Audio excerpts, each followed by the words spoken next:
ไม่ได้เตรียมกันเลยว่าเขาจะมา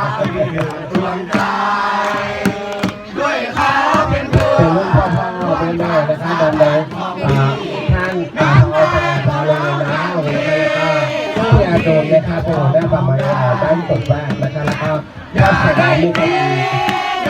ไม่ใช่ดีนะถ้าเราสมยศได้ค่ะชาตินี้เป็นต่อมีความสุขมากเลยเราไม่เคยเจอแบบนี้ทำไมจะผ่านก่อนจึงได้ทำประโย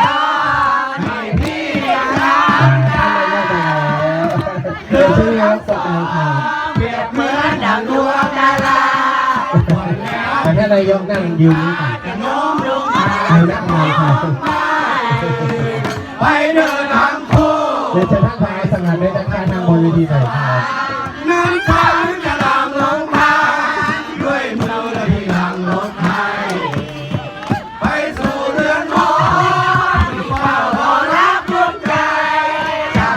เป็นความสุขที่เราไม่เคยเจอแบบนี้ยกเรื่องเราดังดูให้นะครับขอบคุณค่ะ